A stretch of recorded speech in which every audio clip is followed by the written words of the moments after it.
So numerically, this is the highest episode we've ever done. It is. In fact, I think we should probably... Well, are we starting the episode right now?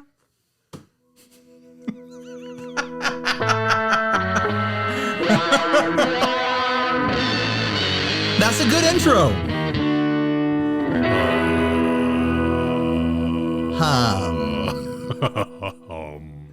Hey everyone, I'm Ryan. And I'm Steve, and this is 60 Cycle Hum, the guitar buying, selling, trading, modding, fixing, breaking, reviewing, playing podcast. This is our 420th podcast episode. Mm-hmm. And so to celebrate... That's true. So to celebrate, we went to Taco Bell and we ordered 2 of every taco and 1 of every burrito. And it's going to be a Yumisode, guys. Yumisode! We've never done a Yumisode We've never before. done a Yumisode. Don't know how this is going to go. Steve, you pitched this to me today. This was your idea. I'm blaming you. Did I? You were like, what if we did a Yumisode? No, somebody in the topics suggested that. Oh, okay. We'll blame the topic section. That was from the topic section. So we should actually find out who that was and thank them. Yes, thank you, whoever you are. Our secret hero of the day. Aaron Abubo says we should talk about oil. Well, there's plenty of oil in here. Steve Malum says, a 60 cycle Yum episode, more discussion of takeout food, preferences in restaurants. I'm not even joking. I enjoy this stuff. You even replied to him and said, we are doing this. We are doing this. Yes. I also want to mention Kate McKinnon. I don't know. It's just like a stock photo I found. I want to mention that that Big Ear Pedals is sponsoring this. They're sponsoring the hell out of this. They're sponsoring the hell out of this. They're extra sponsoring it to the point where they paid for all the food and they're matching the price of the food to donate to Feeding America, which is a charity that we've supported in the past, to make sure that there's people getting fed as we shovel this trash down our throats. And also there will be some left over for us to throw into the podcast budget as well. So huge thanks to Big Ear Pedals for helping us celebrate 420 episodes of this nonsense that you guys still watch for some reason. So should we pick something and get started? We are going to do guitar ads, by the way. We will get to some guitar ads through this, but we are going to spend a bunch of time just chatting and hanging out and trying out tacos. Here you go, Steve. I don't know if they're going to be matchy. I don't think we're going to be able to do that. I think it's I think they're all mixed up. They're all mixed up. We'd have to reorganize these. This first one you handed me, though, it says it's special. Oh, this one's messy. It's got stuff coming out the side. Ew. And it feels soft. This is a Doritos Locos taco. Where do you see? It says right here on the... Oh, yeah, because you have the thing. Oh, I got one of those gordita things. It's a soft boy. Is it a chalupa? A chalupa, not a gordita. I don't think they make gorditas anymore. Probably not. I think this is the regular. This is the... If this is your first time watching one of our episodes, I'm sorry. Hold on. We need to throw some sauce on the table. It feels... Oh, my gosh. We're going to get the table so messy. This is shooting... I'm just now remembering what Taco Bell is like. We're going to have lettuce and cheese all over the table. Oh, this is all hots. No milds. No, none of the black ones. I'm instantly regretting this. So what do you think so far, Steve, flavor-wise? I feel like I got to break off just this part to see if it tastes like Dorito. I had one of those once, and I wasn't impressed. I thought the shell was kind of stale and too soft.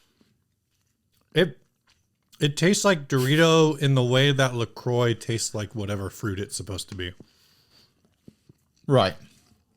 A hint of Dorito. This whole episode is just going to be a bunch of fast forwarding. The chalupa thing is a meal. Yeah. Yeah. I think like a meal is supposed to be like 3. Oh my gosh. We got like 28. I counted. We got 30 individual items. I want to sample them all. I want to try them all. Like Pokemon. I don't know why. I'm not going to eat that little doughy end of that. We need a discard bag or box or something like that. Hold on a second. So while you're up and around, I saw something earlier this week I thought was really smart. Apparently it was posted somewhere, like a live chat or something. Baritone guitars are just reverse capos. Right? Like capo, you put it on your guitar and you move it up. And you make your notes higher. Baritone, you're just starting lower. It's a guitar. It's a low guitar. It's a reverse capo.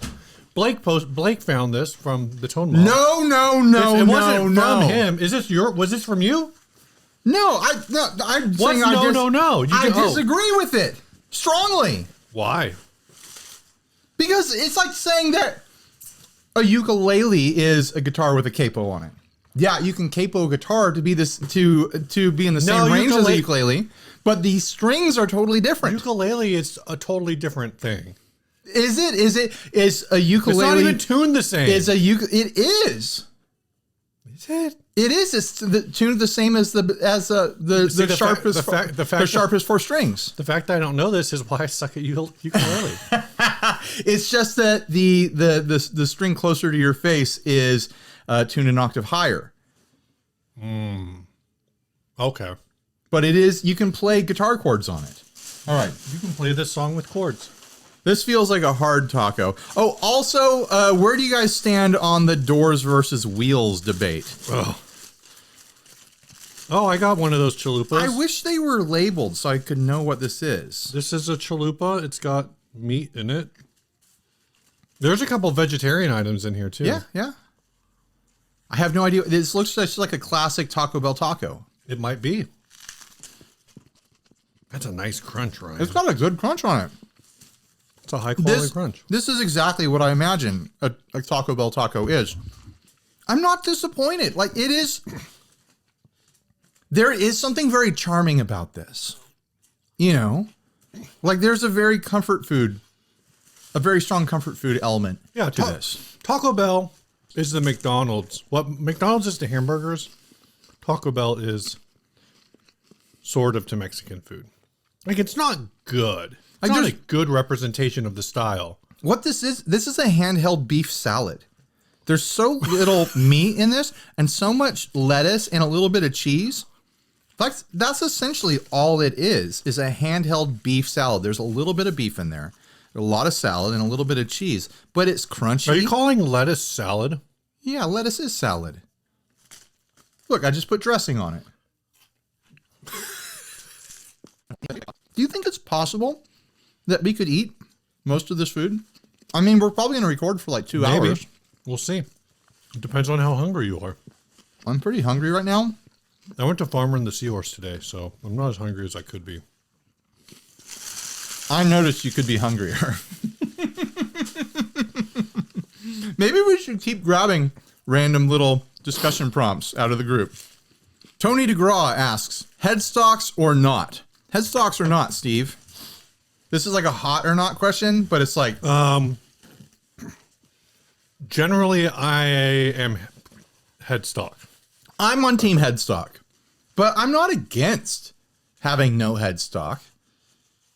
Well, I would personally be pretty frustrated if a headstockless guitar entered my life because I rely on hangers. And I know some of them you can put a little loop on the end. Yeah, you put the little loop on the end. I feel like that defeats the spirit of a headless guitar. Do you know what I mean? It defeats the soul of a headless guitar to put the little loop on the end. It's kind of like when you see an acoustic guitar and it's got all the strings still wound around it or they're flopping everywhere. Yeah. Because it's some singer-songwriter that wants to pretend they're cool. And they I just changed my strings. I don't even have time to trim them because I was so busy songwriting. That's why I leave them like that, because I was so busy songwriting. I just had to get right back to writing songs. That's why I didn't trim. Is that what people are trying to portray when they do that? I don't know, but it is possible. I always just thought it was supposed to look cool and maybe sound cool. Do you ever think that sounded cool? It's like jangle. I guess it's for jangle pop. Acoustic jangle core. I've always had the thought that it could lead to detuning because you've got all this weight shaking around on your tuner. If it causes it to slip at all, you're going to detune. Pretty sure that's not a thing, but You don't think you don't think that's possible? I don't think you could have so much string on your guitar flopping around that it would cause your guitar to go out of tune. No, I don't. I feel like this should be tested. Well, get that guy, Jim Lil. He can test it. He's got the means. He's a scientist. He's a scientist of some sorts. Internet scientist. All right. Next He seems question. to know more about physics than Bill Nye does. So Emily says chaos. Well, here we are. no, we're talking about that next week. All right. All right. Dua Lipa? Oh. Dua Lipa? Dua Lipa? Dua Lipa recently was sued for that's copyright that song infringement. thing, yeah. Yeah, because of like this part in her song "Levitating" that goes dun it, dun it, dun it. It's I forget. It's like a dotted eighth followed by a 16th. And so they said, we're reggae and we did it first. And basically, once this hit, like a bunch of people started breaking it down. The most prolific of which was probably Adam Neely, who was like, oh yeah, this beat is called it's called the Charleston beat or the Charleston rhythm, something like that. Mm-hmm. Like it's a common enough rhythm, Right. that it has a name. Right. First of all. It's like writing a mambo. Yeah. And then thinking you own other mambos just because you wrote a mambo and gave it a number. And you don't own other mambos. And then Lou Bega. The second thing that he pointed out is like, so that song happened in 2017. They claimed that they got to #2 on the Billboard reggae charts, but it sounds like no one's been able to independently verify this. They're still trying to find where the reggae charts are listed. Right. Like, no, people are like, wait, there's charts? No.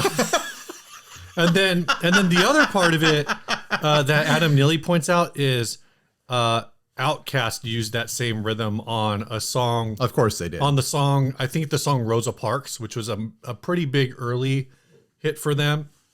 So it's basically like, if that band successfully sues Dua Lipa, then is Outkast going to show up and be like, yeah, I'm going to sue both of you now? Do you think, I mean, you think about it in the grand scheme of human history, recorded music that you can listen to, and it's the same every time you listen to it, is such a recent invention in human history. Like there's been sheet music forever, but recorded music, you can hear the original artist, their voice, their instruments, is so new. You think in like 100 years, a few hundred years, like culturally, like ownership of music ideas won't even like register with anyone because it'll just be like, oh, we have recordings of every possible song that there could possibly be. Like there is no way to invent a new song at this point because we can reference every song that's ever been recorded, and we have AI that can automatically balance it all out and figure out which songs are related by certain criteria and stuff like that. And everything is kind of connected. And people, I don't think people will care about like protecting the core elements of an artistic work that way in a few hundred years, because like even pictures, you know, like everyone can see millions of pictures every day. It used to be like, you want to see a painting, you have to go there, you know? What about NFTs, Ryan? What about NFTs? No, so there was a guy recently who was trying to build a computer algorithm to play every like chordal sequence and every melody sequence. And then once he did that, he was going to copyright every single thing that the algorithm output just to stop everybody from being able to sue each other. Like he was going to do it and then be like, Tom Petty's estate is suing Ed Sheeran. No, I own that. Like, oh, this guy is suing this other. No, I own that too. I have to imagine that his copyright application would be denied. I think it was. Like you can't, hey, by the way, you can't copyright all of recorded sound. Yeah. So that's how stupid that is. The other thing is, so that song is getting sued again because in addition to that pre-chorus, it's like, da-da, da-da, da-da. The verse is this like kind of spoken word thing that's like, da-da-da-da-da. Trying to remember how it goes. I hope Steve can accurately reproduce the song on a podcast. It's just kind of this fast. it's like a very fast, like almost like. So the people who are suing them are like disco artists, because in the production of this, I got a Doritos loco of here. her album, Dua Lipa and the producers have made comments about how they've been pulling from other, like from history of music. There's definitely a lot of like disco influence and whatnot on that album. And so these two disco artists are coming out because they basically use like this, all I can think to describe it is like maybe like a Cuban spoken word, like like where you're just like saying a bunch of words really fast in a slightly melodic way. No, it's not rapping. You guys are like, oh, you just described rap. And it's like, it's a style. It's like you said, it's mambo. Like you can't write a mambo song and be like, I own all mambo now. It'd be pretty baller if you could say, I own all mambo now. All your mambo is mine. All I want to know is what happened to Mambo's number 1 through 4, Lou Bega? Why do we only get Mambo number 5? No, I think they do exist. Well, I haven't heard of them. They probably weren't very good. Lou Bega? Mm-hmm. I want to knock this out while we can. Okay. Let's do some housekeeping. All right. I ate my way through most of a Doritos Loco Taco. I got to the end and it was just a giant glob of sour cream, which was referenced in the previous episode. So longtime fans, longtime listeners, call back to last episode. So I want to thank at the $5 level, C. Cooper. Doesn't give a name, just an initial, C. Cooper, and Wesley Harden, who are, again, thank you for joining us at the $5 level. So this is Patreon support. And a guy that apparently is supporting us at the $1 level named Shant Farsakian. Apparently he used to work at the Homebrewer. Right. Yeah, Adam and I shot some video at the Homebrewer, so we got to know that guy when we were over there. And also we would come in and do like hang out at like brewing events and stuff like that. It was good to hear from that guy. I think this is the taco bag. I think they both have tacos and burritos in them. Or sorry, I think one of them only has burritos. I think this is the exact same as the Loco I just ate. Then put it back. Wait, let's see.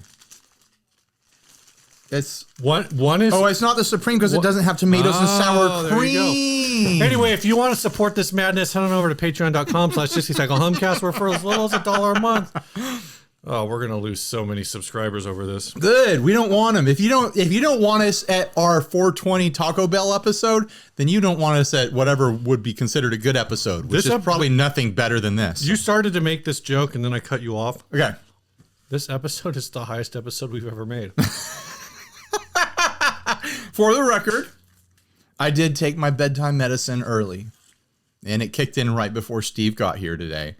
And then Steve took some of my bedtime medicine right before we started the episode. So we're probably going to record long. We'll see how we go. Last time we did this, the first time we did it, it didn't work. It didn't work on Steve. So who knows?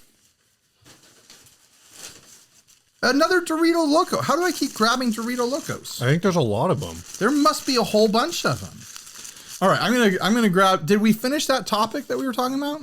I like this format of one of us is eating and one of us just starts ranting. Matthew Donk Clark says, as long as the mic's plugged in, you're good. All right.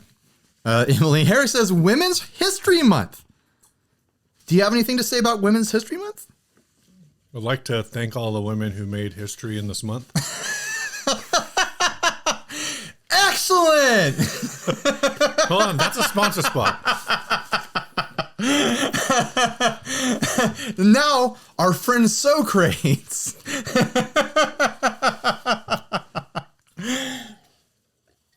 Yes. All we are is dust in the wind. We're just going to do Bill and Ted references now. Since we're, fully in the spirit of 420, here we are. I feel like maybe this year's just the first year I've noticed it, that Women's History Month is kind of like Black History Month and all of these other months where are like Pride Month, where all of a sudden like there's some corporate twist to it. So at my work, we've been having all of these. We posted a thing to LinkedIn that was like they sent an email out saying, hey, if you're a woman and you work at this company, you can submit a picture. I don't like where this is going. You can submit your picture and we'll put it on a collage that we're going to put on social media. And so they did it. And like, we've never done anything like that in previous years. And then on our TV on the wall, there's these, like we have this slide deck that's just going all day. And this one for Women's History Month has all these women of history, you know, so Hedy Lamarr is on there, interestingly enough, because she was like a spy, she was a spy and she made all this spycraft stuff. Yeah. And wasn't she pretty science-y too? Yeah. So like her spycraft stuff eventually was like a precursor to Wi-Fi. Yeah. Hedy Lamarr's a fun one to look up. And, you know, there's some of the other classic ones, you know, there's just a bunch of them. Of course, you know, Ruth Bader Ginsburg is on there, and it's all historical. But one of the ones that's interesting, and I haven't. Oh, you don't think the other ones are interesting? Well, this one's interesting because we're at a science company. Is Henrietta Lacks. So Henrietta Lacks was the woman who was responsible for the first immortalized cell line, which is pretty important in science for doing research. But, and I don't know what the text is on here, her whole story is like absurd because basically she was a patient at like the hospital, and what they would do in like the 50s and 60s when they were trying to figure this all stuff out is if you had cancer, they would take a biopsy, they would test half of the biopsy to like find out whether or not you had cancer, whether or not the tumor was cancerous, and then they'd take the other half and send it to like their science department to do science shit. Right. And so they did that with hers, but they never told her. And it worked. And now basically like the backbone of like 50 years, like the last 50 years of biological science and all this stuff, a lot of that work was done off of this cell line that was taken out of her body. And for years, they didn't even know who it was because the cell line is just called Gila. So they didn't, like, nobody gave her credit for it or anything. I think she actually ended up like dying shortly thereafter. Her family didn't know about it or anything. And this is the kind of thing where now, if for the stuff that like I'm working on, if we go get a cell line from another company, we have to work out like a 3-way deal between that company, my company, and the company that we're working for, our client, that if the client's product ever goes to market, that first company is going to get like 1% of royalties. Right. So basically, if this lady would have had this thing in place, like her cell line is literally responsible for like billions and billions of dollars. Right. Like she owns all of biomedical stuff. Yeah. Right? Yeah. So she came from the grave. But got like no credit. Yeah. And it's just a really crazy story. I'm going to eat this. This is a crunch wrap. As Steve tries to chew on a crunch wrap, which actually looks good. I kind of want to try one of those. I'm going to talk about Women's History Month. Oh yeah. I don't have anything to add. I don't have anything useful to say. I think in celebration of Women's History Month, everyone listening and everyone not listening, they should just do this anyways. Listen to some women. If you hear some women talking, listen to them. Well, if you just hear women talking, maybe don't listen to them because they might be having a private conversation. Oh, if a woman is talking to you, listen to her. Don't listen in on women. Don't listen to women. Don't listen in on women because that's creepy. Like you don't want to listen in on anyone, especially women. And I want to say that what Steve was saying is, like having the company send out an email like, hey, if you're a lady working at this company, send us a picture. I feel like that. It's a little weird. We want to see. We want to see what's going on here. Well, for what it's worth, it was sent out by our director of marketing, who's also a woman. So okay, all right. Maybe not as creepy. That makes it land a little bit different. But imagine if she wasn't a woman. That would have hit a little weird, I think. I mean, there was more explanation than like, hey, ladies, send us your picture. Send us a pic. Are you a woman working for this company? ASL. It's the wrong message to send. I'm sorry for corrupting this, what could have been a wonderful conversation about Women's History Month. There's a lot of women in the history of what this channel is about: guitar, music gear, music in general. And it's not hard to find that information, but it's not as easy as it could be. So huge appreciation to everyone who's ever been involved. So much respect. All I'll say is I think that there are still a lot of brands out there in the gear business that are potentially very well-meaning, or at least trying to portray themselves as well-meaning, that maybe don't always do the best job of it. So when someone calls you out, just, be cool. Listen to women. Listen to women. Just listen. That's what we should have. Instead of, we can have it as well as, we should have a Listen to Women Day. All you do is listen to women. I'm down for it. I'm trying to dig for another taco. I got a burrito instead. I have to say, this isn't the worst idea so far. I'm still hungry. And I'm like 4 or 5. Oh, you're starting on a burrito. I'm 4 or 5 tacos in, and I'm still hungry. Which is honestly kind of my... Why don't you eat the soft taco, right? It's kind of my complaint. It's one of the sour cream ones I'm trying to take a break. Only sour cream? Yes, only sour cream in there. Like, what? This is... No. Could be a common complaint about Taco Bell is that it takes a ton of food to fill up. But for this situation right now, I get it. I get it why Taco Bell has a certain stereotype to it. I don't know what burrito this is. You're just going to have to take a bite and figure it out. Mystery burrito. It doesn't say? No. It says burrito. Oh, all the burritos. There's a bean and cheese. Classic. Gee, this is the taste of my adolescence. Like the Taco Bell bean and cheese burrito was like always the cheapest thing on the menu. And as a high schooler, they would like ride my skateboard all over town and occasionally hang out with friends and stuff in town. Taco Bell was the thing to do because it was like 50 cents for a bean burrito. And like I maybe had a couple bucks to my name at any given point when I was a teenager. It has rice in it too. Wow. Your name is pretty cheap. Whoa. No, this is something else other than a straight bean burrito, but it's good. I was told at the dentist today that I have a small mouth. Just want to put that out there. Was she complaining? Yeah, she was like having trouble like getting her instruments. Let's open some nail. Well, Right. that's spicy. I hit something spicy in there. It's probably tomato. I'm assuming there's going to be stickers in these for the Cyclone. This one is from Justin Vershon. I still need to figure out how I'm going to give away the Cyclone when we get enough stickers on there. Here we go. That's fun. What? Visit beautiful tone hinge. That goes on the front. Sticker it, Steve. Next up. Oh, it doesn't have a return address on there. Oh, here we go. Maddie Tomets from Australia?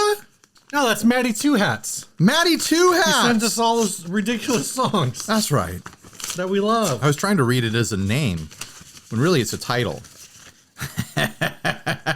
He sent 2 stickers. Well, I think we're going to have a rule, 1 sticker per letter on the guitar. But if you're shipping from Australia, you might as well send 2, right? So here you go. This is a signed sticker. It's signed. Signed by Maddie Two Hats. Maddie Two Hats himself. He's sent us such hits as, what's that last one called? Son of a bitch. That's the only one I remember. There were other ones. They were all good. I like them. This one's from S. Thanks for the Perez. plays. I like that people are just sending stickers and not sending a long letter for us to read. because they know we are illiterate. I can't read, at least not very fast. This sticker's wrapping around the body over here. Nice. These are big stickers. We got 2 stickers from D-Tension's Secret Rock and Roll Project. Yeah. It's got a guitar on it. We got a guitar sticker on a guitar. Did you say it? You didn't say who that was from. Who's that from? I did. It's from J. Perez, or S. Perez. S. Perez. And then we have something special here, Steve. This is taking less time to cover than I thought it would. Yeah, it's gonna go. Well, we're gonna do the back too, and I think we will. Oh, okay. I think we'll probably do the whole pick guard. Hey, Steve. Hey, Ryan. Someone sent us what looks like a shirt. Oh, You want to take any guesses who it's from? It's one of our fans. I'm assuming it's from the Flatwoods Monster. It's not from the Flatwoods Monster. What? But it's from someone who's been listening to our show for a long time, and it honestly makes me feel so happy that I feel upset every time I think about it.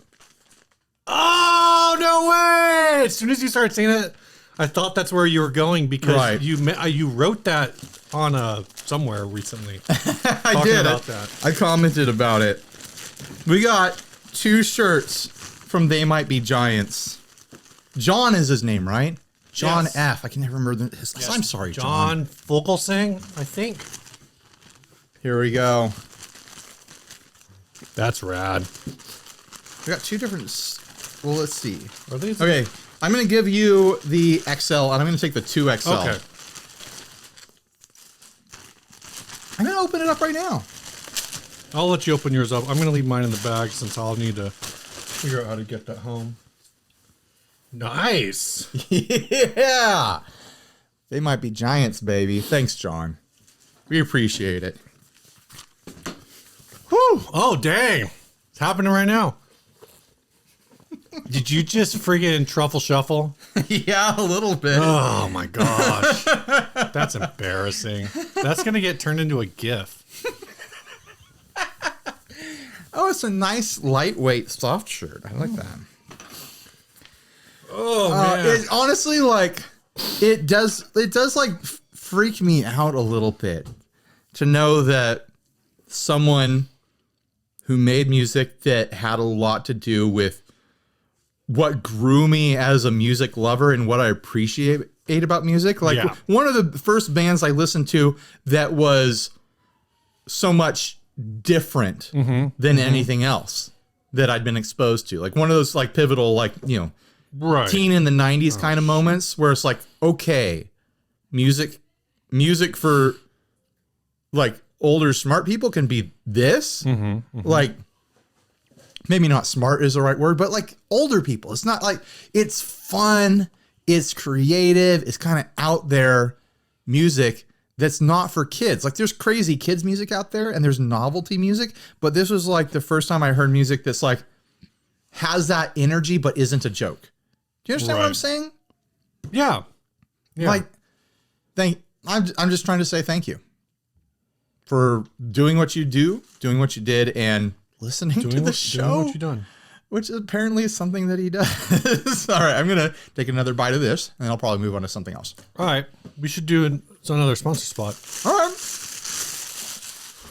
which one should we do? Great, that's the real question. Let's do demonic. Oh, I've been trying to like stretch my back out more, Ryan, too, because I've been thinking about this whole tone thing.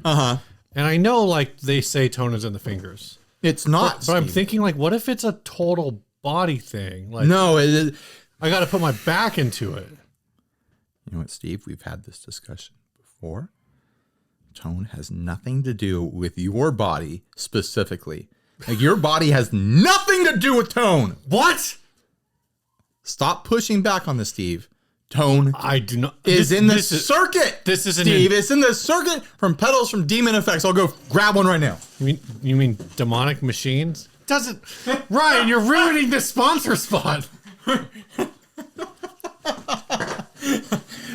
They'll understand. Tone is in the circuit from Demonic Machines. I think it's tone is in the signal. Tone is in the signal from Demonic Machines. This is their $50 fuzz. That's right. They have a $50 fuzz. I really like the look of that. It's a really I've seen it, Ryan. That's how I know. I didn't say I like to look at it. I said I like the look of it. I like to look at it too, Steve. I get it. It's a $50 fuzz, guys. If you've ever wanted a fuzz but didn't want to pay more than $51, now is your opportunity. Go get it. Finally, you can buy a fuzz for less than $50, and it sounds good. Demonic Machines. Go watch my video of it. It sounds good. I need another taco. I'm still way hungrier than I should be. It is enjoyable to eat this Taco Bell. I haven't run into them. I finally got a classic. I haven't had a classic taco yet. Besides the glob of sour cream at the end of one of them, I've been enjoying this. I don't hate it. Like, it is a food that is so inoffensive that you can sit and eat a ton of it for like a while. You are correct, Ryan. It is a food. It is a food. Taco Bell. It is a food. It does exist. What? I don't know. Have you seen the new Batman? I have not seen the new Batman. Yeah, I haven't. I'll see it when it comes out on DVD, VHS. You're gonna get a DVD, Steve. Get it on beta. Where are you gonna get a DVD of the Batman? I don't know. Imagine holding out for the DVD. Yeah, I could stream it, but I'm really holding out for the DVD at this point. Like, not even Blu-ray, the DVD. Incredible. Did we talk about Space Jam DVD? No. Do you know about Space Jam DVD? No. Space Jam DVD is my favorite TikTok. What is going on? Space Jam DVD is my favorite TikTok. Space Jam DVD. Okay. It's his favorite TikTok. You ready for this? Mm-hmm. This is the original.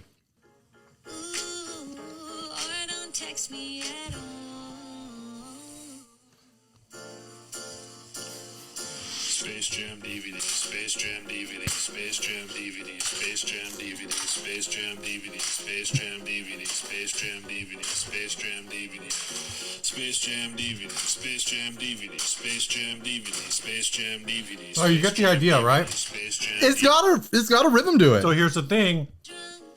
She responded to it.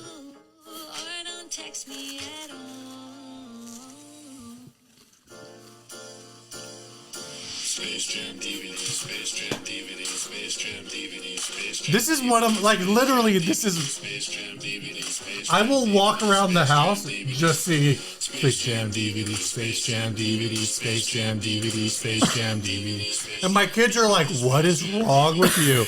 And also, Melissa is like, "What is wrong with you?" I'm like, if you show her, she'll harmonize with you. "No."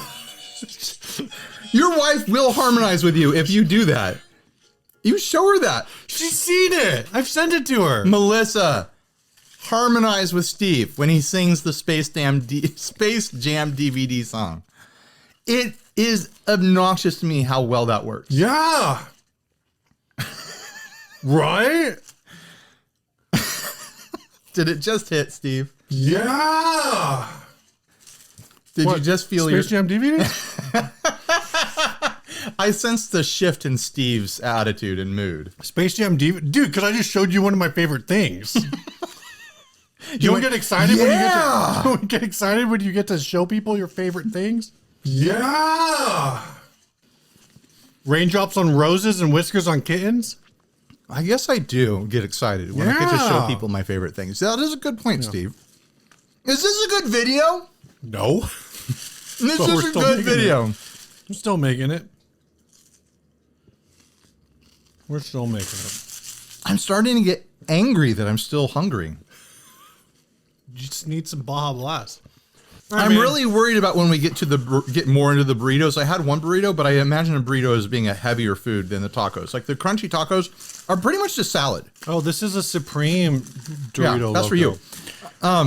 Like, I have a feeling I could probably put away so many of just the crunchy salad heavy tacos. Oh yeah. Like, I could just probably eat those without stopping because there's so little there that it's you're just eating something crunchy and then it's gone. Are you going to preface where are you going to put the Taco Bell footage from this? Oh, what? I don't know if the footage is going to be Maybe good. you won't do anything I was going with to it. try to grab the audio. I tried to film us ordering. So I'm gonna get 2 of every taco and 1 of every burrito And a Crunchwrap and a Crunchwrap Supreme And like cinnamon twist. Cinnamon twist, like 4 cinnamon twists. We're doing a podcast. So this is something we should talk about actually, How because unimpressed the dude was? yeah, he didn't care at all. Like, I even said this. No, so excuse me. so I'm gonna cough because I'm so excited to say this. I even said this is for a podcast, and he didn't flinch. yeah, no, He didn't even blink. He had like a little bit of a smirk, like because at first he was like, No, that smirk was like, these a-holes think that this is gonna impress no, me. that's what I mean. It was like a smirk, like, oh, I get it. You guys think that this is funny, like you guys think like you got something here. He's like, Dude, we're the Taco Bell next to the high school. We do 95 TikToks of people ordering the entire Taco Bell menu a week. Ordering the whole menu is on the menu, assholes. It's option number 2. Everybody does it. Yeah, he didn't care at all. I was actually impressed how quickly they were able to put it together. What did you say? Like maybe 10 minutes? Yeah, I'm glad we didn't go through the drive-through. It would have been an a-hole move. They probably would have told us to circle around. But yeah, it really wasn't that big of a deal. And it only cost like $82 to get 2 of every taco and 1 of every burrito. Yeah. It's a great deal. Maybe this is just a normal thing they should make it a pack. Get the 60 cycle hum pack at your Taco Bell. For $82. Let's look at these topics again. What is this? This That feels is, different. That's some kind of burrito. It is I think a burrito. that might be the Chipotle thing where he was like, do you want this Chipotle thing? That's like a substantial burrito. This is one that we need to cut in half. I wish I had a knife. I don't understand this. Did you pay attention to the Apple thing this week? Yeah, I'm probably going to buy one. What is it? So Dan Pratt says, why does Apple put a carrot in front of us creators, and then slam us with that unobtainable price tag? I mean, it looks from the specs that are on it. I know PC people, please just relax right now. Just relax. Don't try to convert me in the comments. I'm just relax. I know there's probably some PC that's way more powerful for cheaper or whatever like that. Or like my entire work structure and the way I work with partners that I work with outside of this industry is built around Mac stuff. So just please listen with that in mind. Thank you. It looks like it's loaded out to be a really great like editing machine. Hold on, what is it? It is, you know how there's the Mac little mini things? Yeah. It's kind of like that, but it's a thick boy. But it's about that size, but it's essentially what would have normally been a tower computer in power. In power. And the entry level model is like $2,000. The Mac Studio Yeah. Well, here's the part that I'm hung up on. does not come with a monitor. Does not come with a monitor. The Mac monitor is like $1,300 or $1,600 or something stupid like that. But the base model, which is much more powerful than the computer I edit on now, that I paid, I think $2,300 for, probably more after I loaded it with RAM and everything like that, is $2,000, and then the really the high ender one is like $4,000, I think. $4,000. It has a total of 100 cores. That's so many cores. It has 100 cores. What do you? I don't think in terms of cores. I was looking at like the speed test stuff on it and whatnot. I was like, yeah, I would like to be able to do my work faster. It's fast because of all those cores. It's got so many cores. Is the problem? It's just the core of it. It's just the core. It's the core situation with these things. But like I was looking at like my wife needs a new computer. Her computer is like 11 years old and it's crawling. She needs a new computer for when she's able to do design work and stuff like that coming up soon. I don't need a new computer for me, but if I'm going to get a computer for her, I might as well get the computer for me that will make my life easier, my work easier, and then pass her my computer that will be more than powerful enough for what she does, because she doesn't do any video editing. So it is a bit of it's built out to be a bit of a beast for her. So I'm looking at it like I probably won't buy the Apple monitor because that's a lot of money for a monitor when I can just go get I know that it's, like Apple color coded Retina display or whatever. Like, I'll be fine. I'll go get whatever 4K monitor there's standard glass and there's nano texture glass to minimize probably glare. Anti-glare or something stupid. I don't care about that. Well, it's probably, I think it's like a matte finish. A matte finish anti-glare. I do like the way that Apple monitors look, but I'm not so hung up on that I'm going to pay $1,600 or $1,300 or whatever they are. Like, are you kidding me? No, I'm not going to do that. But $2,000, maybe if I'm feeling extra fancy about myself, the big boy one that's $4,000 is not a serious business expense, considering I'm probably going to get. I mean, I've gotten a decade off of Macs before. Yeah. I'll expect to get 5 years of 40 hours a week editing off of it. So even if I spend $4,000, that is not a lot of money for a business expense. It's a lot of money for the hobbyist. It's a lot of money for the creative, the at-home creative, the DIY creative. Absolutely.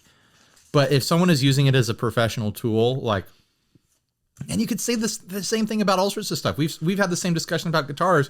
Like, yeah, a super high dollar value, like custom $6,000 whatever from some builder sounds extravagant for most guitars. Even, like the higher end Les Pauls that are into the teens and whatnot.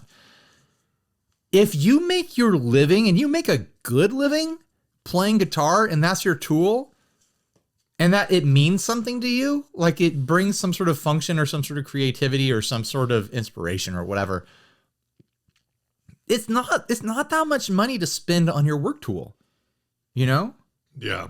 There's so many other jobs that require tools that are insanely expensive.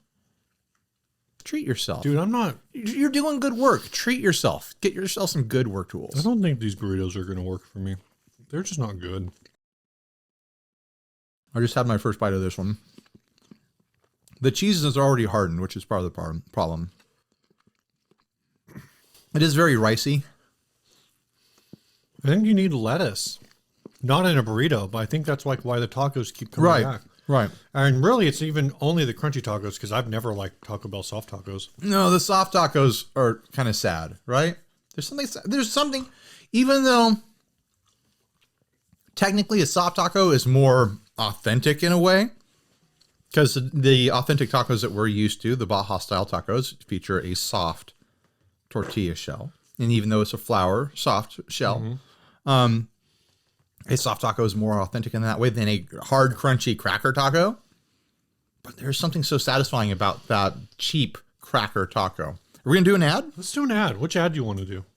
Oh, let's do the groove frets. Oh, yeah. Oh, my gosh.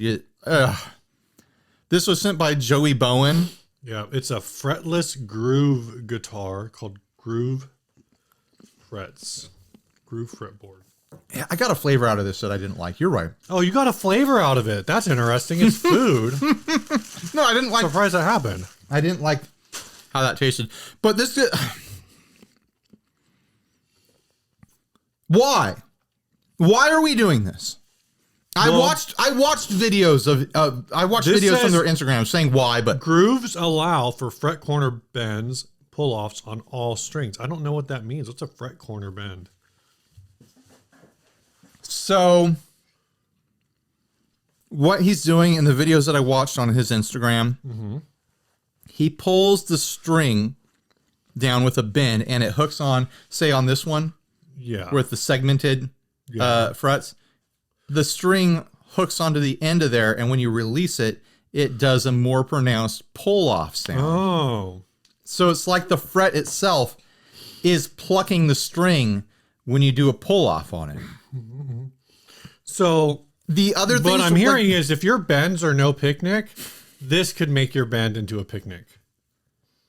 I guess, like, it's, I have to admit, I've never seen this particular thing before. It's really weird. There's a lot of bad ideas that we've seen happen over and over and over again. Like everyone who comes up with a modular guitar so you can pack it in a suitcase, the vast majority of those, can we please give it a rest? The vast majority of guitars with speakers and effects systems built in, we've seen them give it a rest. Like the few that exist are fine. Like we don't need to expand. You're not reinventing the wheel with this. We promise. This is something I haven't seen before. I would, if I ran into it, I'd try it. Well, you have to try it. You have to try it. This one with no frets and just the grooves all the way down like to you can't a really maple neck. expect much. I wonder if it does. I wonder if those grooves would make it easier to fret a fretless guitar. But part of the thing is you have to, I mean, it doesn't matter because it's fretless. You have to pull tension on the string to get it to contact that groove. But then I think the point of that groove is that you kind of stick the string inside of it, and when you let go, it does the pull off, pluck the string thing for you. Yeah, yeah. I mean, it's kind of like the Triller sort of thing, where it's like this is invented for a different style of playing. And watching the videos, I honestly don't know if there's enough there to warrant a whole new guitar fret style to play that way, because it kind of just sounded like really hard hammer-ons or really hard hammer-offs, you know? There's not a lot of concept there, right? The way the string will hook on the edge and then release. Like, I don't think there's enough there to build a whole new thing around. Is this a good video? Another soft taco. I think it's all soft tacos from here. You can. So, what do you think about that, Steve? About this device, or that it's all soft tacos from here? Yes. This device is dumb until it's not really a device. Otherwise. It's not a device. It's a style of guitar build. Sure. It's called groove fretboard. They have ones where the frets are segmented. They have fretless ones where there is a groove. I mean, there's a groove down the segmented fret ones too, but there's fretless ones that just have these long grooves all the way down. Yeah. I kind of. It looks cool, to be honest. He had ones that were for bass. I could understand. Here's my pitch. For fretless bass. And the wind up. For fretless bass, the reason it would be fun, the reason it would be something, is it would give you another tactile surface to guide you as you go down the string. Not that you need that because you already have a string, but it guides you horizontally instead of vertically. It guides you from side to side so that you're not doing bends and stuff that you didn't mean to do. Like, I don't know. Like, hey, can I ask you a question? Ask me. What the hell are you talking about? These fretless guitars with channels in them. Oh, you need that groove there in case you get lost. You don't need it. I'm saying like, what if that was some perceived benefit, like that tactile response or tactical response of being able to feel a guide as you're going up and down. But you string. already solved it. You have the string. I know, but this giving you something to guide it back and forth so you're not accidentally doing a bend, pushing the string out. But then it doesn't matter because it's a goddamn fretless instrument. You know how you work around accidentally bending? Practice. Yeah. I got a potato taco here that I'm actually excited to try out. How about that segue right there? Put some hot sauce on it. Do you use a whole pack of hot sauce on each taco? I have been. I feel like I could use 2 or 3 on there. Not that I like the Taco Bell hot sauce, but this is the actual hot. I can't let you go. First of all, current mood, and I do. These are the romantic hot sauces. How you feeling? How you feeling? Why are you crunching so hard? Am I crunching Something hard? wrong with your teeth? Oh my gosh, am I crunching too hard? I think so. Everyone can hear you crunching. Everyone can hear your That teeth. is not a thing to say to me right now. How dare you? Oh my gosh, everyone can hear you crunching? Is that Do why? not say that to someone who's had their nighttime medicine early. Okay.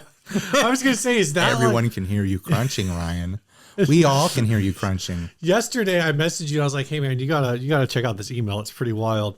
And you were like, "Is it bad news?" Because I can't take any more bad news. Yeah, I was not in the mood. I was just like, no, he'll tell me if he wants to. I'm gonna let this one go. Oh, was it bad news?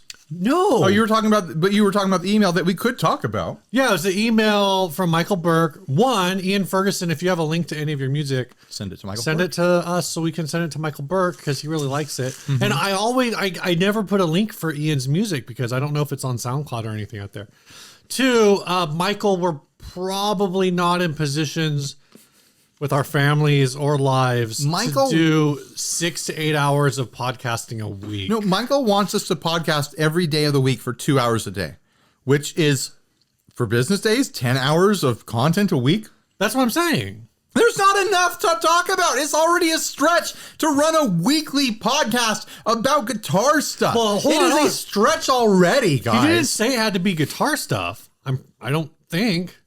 It could just be whatever, like this. Like It's too much. we could talk about Taco Bell on Mondays. No, obviously we have to talk about Taco Bell on Tuesdays. I'm not going to dedicate Taco Tuesday to Taco Bell. How dare you? Maybe an occasional guest spot. I'm not going to do full-time Taco Bell content on the Lord's Day, Taco Tuesday. A religious holiday, Steve. Is that a religious holiday? Oh, I got a potato taco too for like the. Do you have the potato taco too? I do. It's really good. Potato taco also. It's honestly like, I would get this over the beef taco. Like the flavor of it is super, super good. Yeah, man. Everyone can hear your teeth smashing together. I've edited out so many mouth noises from you over the years. I don't want to hear it. I'm not saying it's good or bad. I'm just saying that that I can hear it. Oh, we need to do one more sponsor spot. All right. This episode is also brought to you by Chase Bliss Audio. Joel and the folks over at Chase Bliss Audio, they make pedals that are more creative than you are. Are those pedals more creative than eating a bunch of Taco Bell on a podcast? Yes. Yeah. It's undeniable it's more creative than this. So go check them out. And smarter, too. ChaseBlissAudio.com. They make pedals like the Thermae and the Dark World. Who on the group recently got a Dark World? Shoot, now I feel bad that I can't remember their name. It was a Jason. Jason, I hope you're enjoying your Dark World.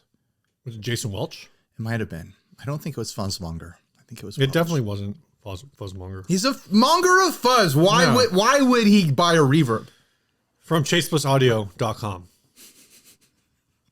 Seriously though. Go buy a reverb. Every Chaseless pedal is smarter than eating all this Taco Bell like we're doing right now, which honestly I am flat out impressed. There's one taco left in this first bag. This still has some heft to it. I don't It's mostly burritos in this bag. I don't think that's gonna work out, man. We'll see how far we get. The problem is that we have been eating the whole tacos. Yeah. Does this have beef and potato in it? Or I think it's the potato supreme. Oh, but there's a potato supreme. Was because we both Yeah. we both are eating the standard potato, and now we're both going to eat a potato supreme, which is with lettuce, well, it's with tomato and sour cream. That was a big score multiplier on the order. Like adding the supreme option, we probably should have just done all supreme or all just standard. The guy kind of seemed like he was a little confused. He was trying to talk us out of it, I think. Yeah. I'll take a couple bites of this and I'll move on to a burrito. I want to say, though, back to the sour cream thing. I decided to not omit sour cream from the orders because I like to try to give things a chance the way that they are presented the first time I try them. Even if I know, like if I go to a taco shop locally, like a mom and pop taco shop, I know I don't want sour cream in my California burrito or my carne asada burrito or whatever. But if I'm getting an item for the first time that I've never had before, I'm going to take it as they serve it and then decide from there. You know? I appreciate and respect that approach. Oh, no. This is not potato. What is it? It's chicken. Oh, I didn't even know this was, it's like a piece of fried chicken. Aaron Abubo wants to know, is it the year of the phaser at last? I think we're in the era of the phaser. Era. You think it's going to last a few years? Mm-hmm. I think it'll be known as the era of the phaser in the history books. Aaron has been calling for the year of the phaser for what, like 4 years now? Something like that. And every time a phaser comes out, it's like, here it is, year of the phaser. It's not year of the phaser, not year of the phaser. It's year of a phaser. You might get lucky and there might be year of 2 phasers. Oh my gosh. I should say I hung out with Aaron. I guess it was a couple weeks ago now. We went to go see Manchester Orchestra. That was a lot of fun. Thanks, Aaron. Just hung out for a while. Met up with some other guys. There's another San Diego podcast called The Punk Tree that does like a lot of talking about the history of punk music, I guess, and different bands they like and the history of those. Not like the history of punk as on the whole, but more, I guess, like talking about bands that they're into and how they've evolved over time and whatever. There's a lot of different things too. There's a lot to unwrap. It's a big tree. You made a new friend this week. I did? Yeah. From the podcast episode last week. You made a new friend, Steve. She was my friend. Now she's your friend too. Oh, yeah. Yeah. I'm friends with Haley from Rockit Music Gear. Yeah, you know, that was a fun time. I think everyone enjoyed that. I saw the friend question. I was like, oh no. I did it. I did do that thing, didn't I? All right. I'm not going to finish that one. The chicken's kind of dry. Whatever that is where it's got a piece of fried chicken in it. In concept, that sounds really good. In execution, it could have been better. I think it's missing that specific cheap, I don't know what, that makes Taco Bell charming. Like that's pushing further into like, this isn't Taco Bell anymore. This is gas station food, which is, you know, the same quality as Taco Bell, but it's like, oh, what is this? It's not on brand for whatever reason. Oh, also, I looked this up the other day. So I have that, or I had that Gibson, the Les Paul. And I looked it up, and the value of it has gone up significantly since I originally bought it. Oh, really? On your corked one? Mm-hmm. Is that why you bought that? Because it's like a baseball thing? You wanted to get a corked Les Paul? No. Because it hits farther or whatever? So how much has it gone up, Steve? When you bought it, what did you pay? Well, I know you got a deal, but I remember when you got it, it was probably worth like $800. No, I paid $554. Yeah, it was a little bit of a deal, but maybe like, I think they're maybe like $650, $700, something like that. What do they go for now, Steve? They go for like $1,000. Oh, okay. So that's not incredible, but it is, you know, it's a good investment. But it's like it's a weird piece. Anyway, I sold it to RJ for $1,000. You sold it to RJ? Yeah. Congratulations on your new guitar, RJ. Yeah. I always liked that guitar. I thought that was a good Les Paul. I'm not sure how that's going to work out because his channel is TeleTalks. But Well, we'll he tends to say that everything is a Telecaster. Like, hey, RJ, is this guitar a Telecaster? Yeah, that's a Telecaster.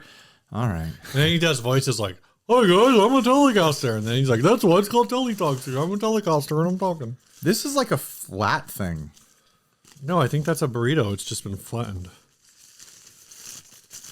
The flat burrito, you say? The flatterito. I can't believe I can still just keep eating this stuff. Dude, I'm hitting that wall. Oh, this has some lettuce and tomato and stuff in it. That sounds horrible. It's some kind of like Southwest Chipotle chicken looking. No, maybe thing. that's the Chipotle thing that the guy was asking us about. Jason Weiser wants to know if there's any Gear April Fool's jokes that we want to see. I want to see. I don't know. That's tough because you come up with an idea and then someone steals it and you're like, that was my idea. And then now it's not funny. Or what the real problem is if you say an idea, then someone can't do it because then it's been said, then it's not a surprise anymore. What I like out of April Fool's jokes is when you like when it's clever. which should be a prerequisite. But like, here's what I'm trying to say. I don't like the fake products thing. I'm burned out on the fake products. Mm-hmm. What I do like is joke products that are real. You're right about this chicken, man. No bueno. Yeah. The fried chicken taco thing? Yeah. Yeah. It got dry and weird and not really fun. It wasn't fun. It felt like freezer food in a way, you know? But here's my thing. Anyone can come up with a joke product and put it on your social media for one day and be like, ha, we made a pedal that's actually like a humidifier for your baby or something like that. Like, we can come up with these things. What really impresses me is when you really make the product. And it's just, you probably think I'm leading up to us saying that we're going to announce some product, but we're not. How much cooler would JHS the bulb have been if you could have actually bought it? If you could buy it. And all those things. And somehow they put the light bulb in the circuit, so as you change out different kinds of light bulbs, you got different kinds of sounds. Right. You know, I bet it would work. I bet it wouldn't be hard to do that. But it's April Fool's. Light bulbs are all basically variable resistance. You're already devices, spending the time to make posts, to take photos, to do videos and stuff like that. Some of you do videos and whatnot. Just make it. Make 10 of them and sell it. Yeah. And do like a charity thing, but make a stupid, ridiculous thing that actually is the thing and sell it. And it'll be limited by actually being able to actually do something. Like there was like a TC Electronic one years back where it was like, it was like the virtual bagpipes or something like that. It was like the pedal that makes you sound like bagpipes. It sounds more like an EHX. It might have been Electro-Harmonics. You know, they got the mellow, they got the key line. They did something like that too. I can't remember the specifics. That's really involved. You have to do coding and stuff like that. Yeah. But pedal builders, you could make something as an April Fool's joke that's like, we took one pedal and we put 15 big muffs in it. And you could actually do it and sell 10 of them. What if, some company should just take like all of their drive pedals and just put all of them in one box. You have to have like 10 drive pedals for it to be funny.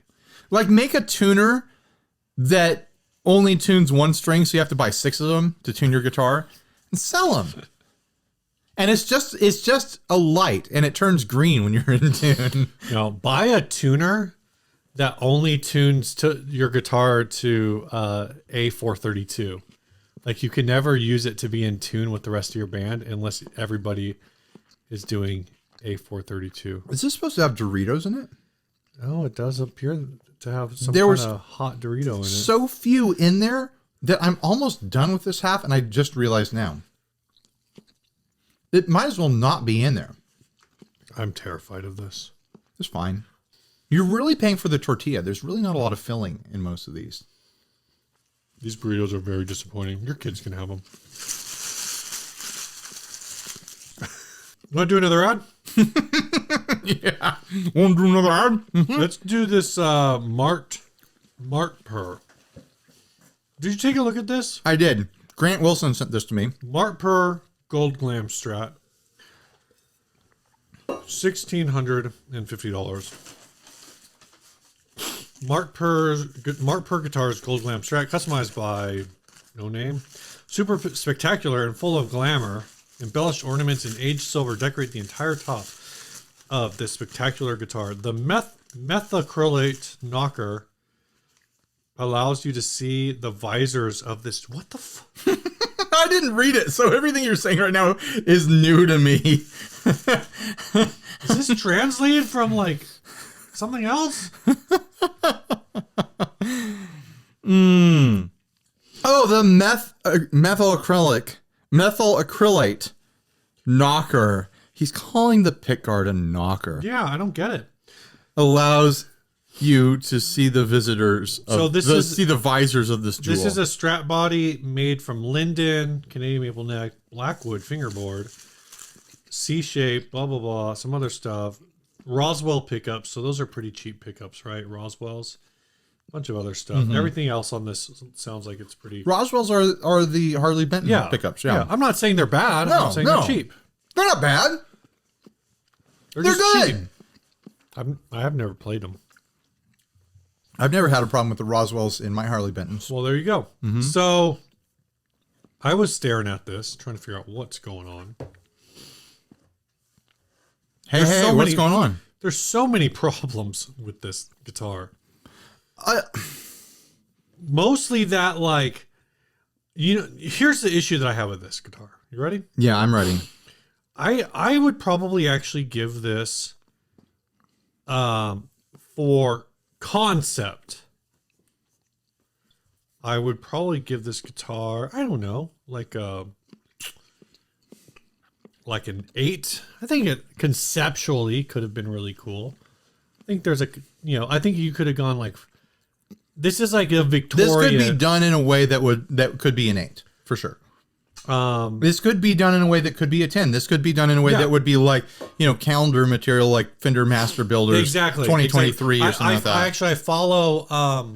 I follow someone on Instagram. I think her last name's Hanlon. She's actually lives in Escondido, and she is a wood etching person that does work for Fender Custom Shop. That will do custom etched guitars with Fender Custom Shop.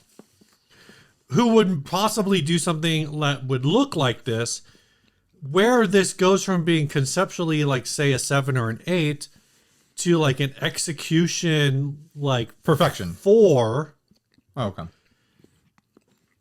is the pick guard. Mm-hmm.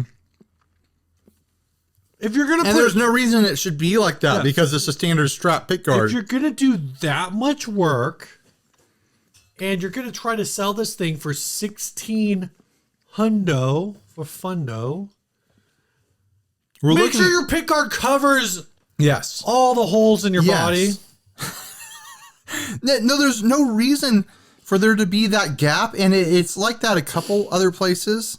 You can't tell all the time, but because of perspective and whatnot. And it also looks like the pick guard is floating off of the body. It is floating. But that gap there is so lazy, and it didn't need to happen because they definitely carved wood away so that would end up happening. Yeah. No, they should have put wood back in and glued it in and painted it. Here's kind They of should my have just not taken that wood out in the first place. here's my artist's eye, as pretentious as that sounds. Here's my artist's eye critique of this and why it's not the $1,600 guitar that they have it listed as $1,650. What? That might be different money than ours. No, that's That might be, there is a dollar sign in it. but it's at the end. Yeah. I mean, And there's a decimal instead of a. This might be from a. I'm saying it might be in a foreign country, but I think it's. No, it's still no matter the currency. I don't know what currency that is, but no matter the currency, 1,600 is too expensive. But what's catching my eye and betraying this whole thing, is the fact that I can tell that it's not hand carved in any way. It was either done by CNC, in which case someone drag and dropped these shapes into this, even if they made the shapes themselves, say in a vector program like Illustrator or something like that. They dropped them in and they scaled different ones to different sizes, and that betrays the detail of the whole thing. Like you see, like the weight of the swirls over here on the armrest are big and chunky compared to the weight of the swirls that frame the bridge. And there's a few of those little other little swirls around. And because the scale changes, like kind of relatively the same, like you can tell it was just shrunk down.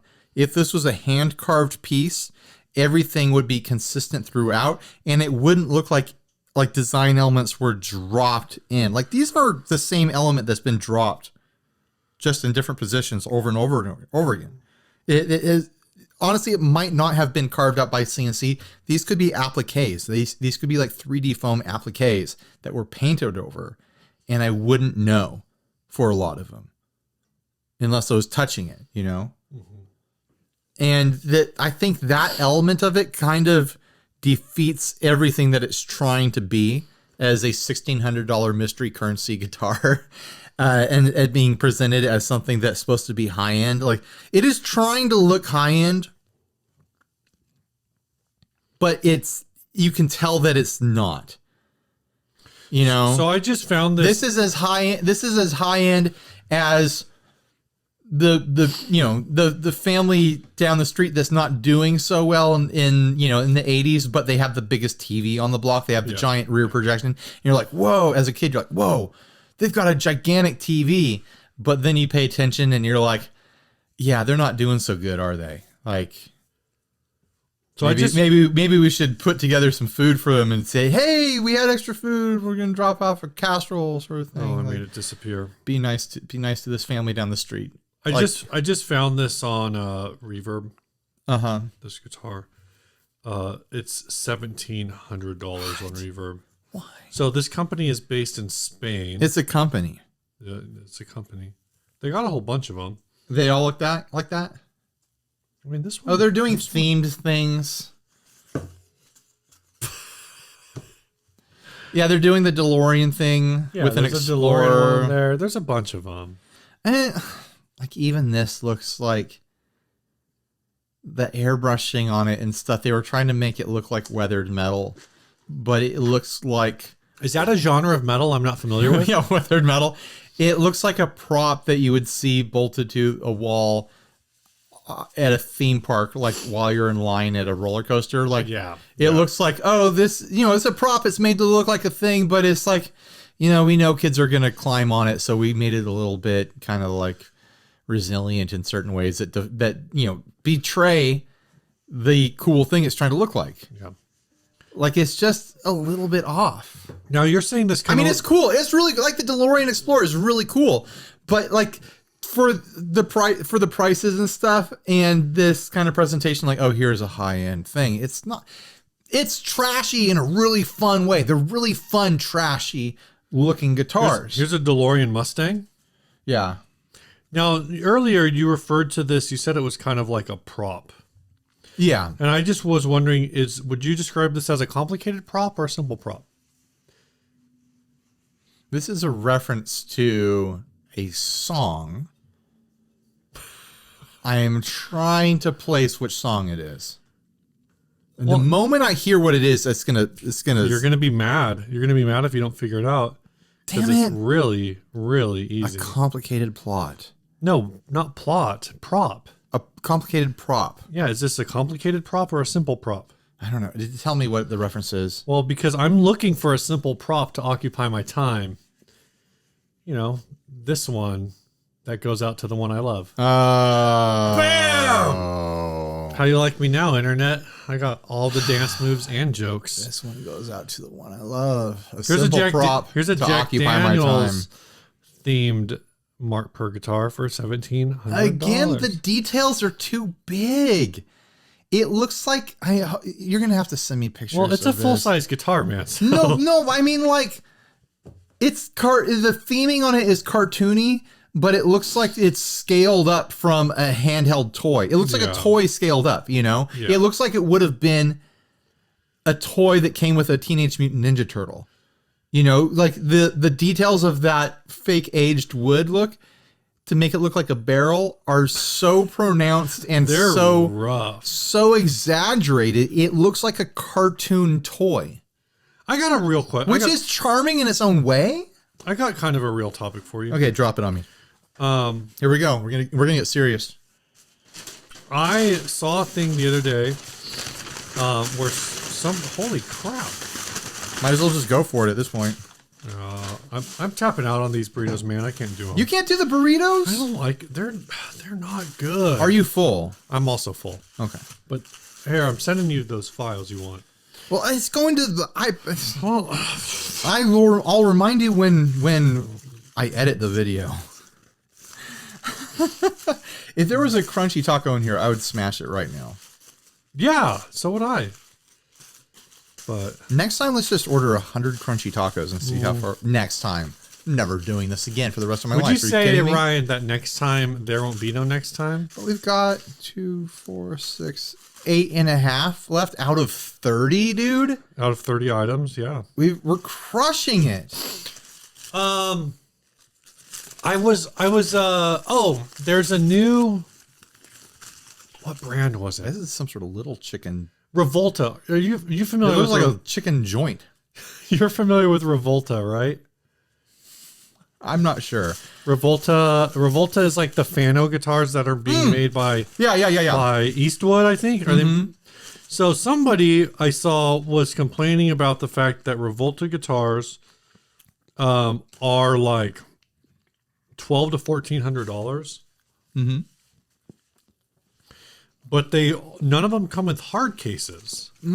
This old argument again. And it just got me thinking, like I started looking around and like I actually think finding a guitar that comes with a hard case under $2,000 now is hard.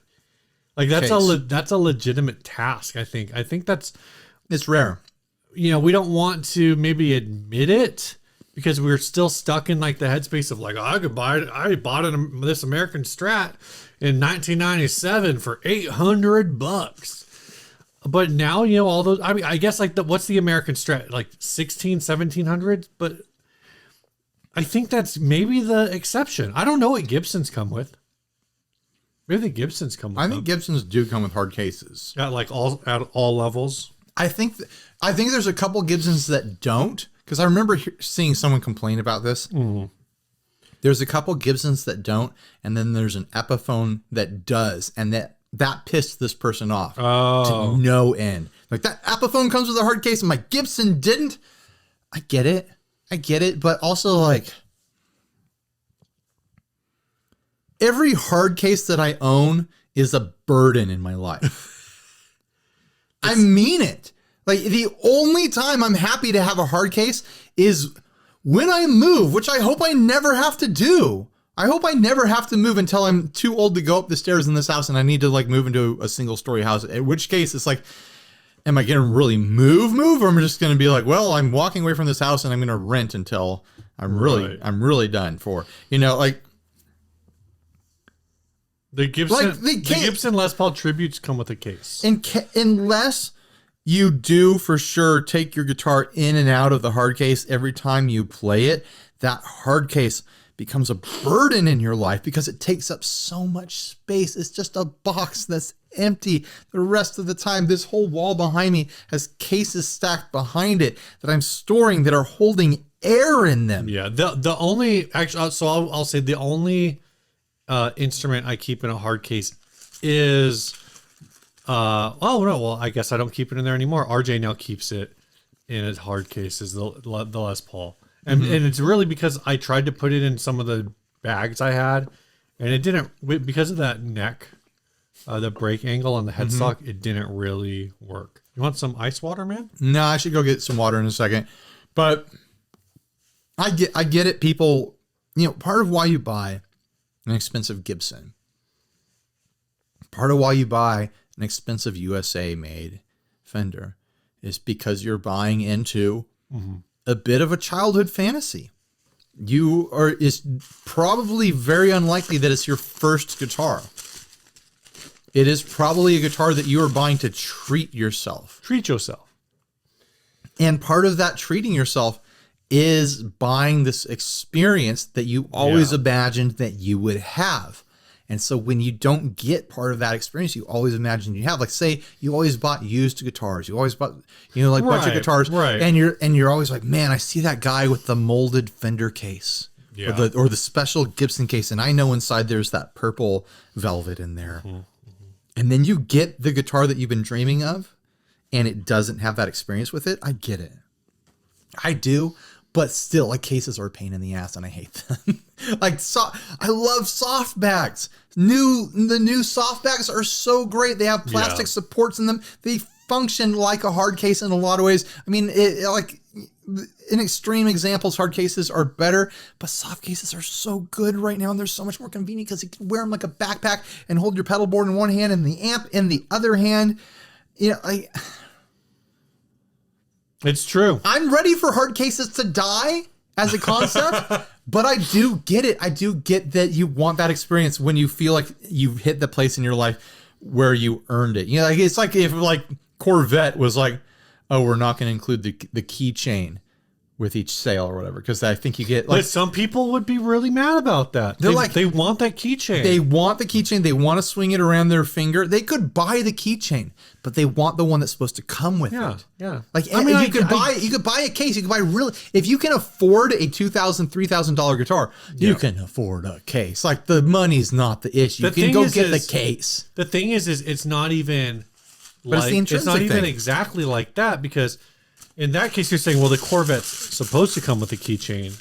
I mean, like the special, like this is it would more come like, with a keychain, but it doesn't come with like the fancy keychain that shows like, oh, I'm a Corvette owner. No, well, this one's like, we're even talking about a separate brand. So it's like, if Tesla, you went to go buy a Tesla, and you're like, what? It doesn't come with a keychain, and they're like, who do you think we are, Chevrolet? Right.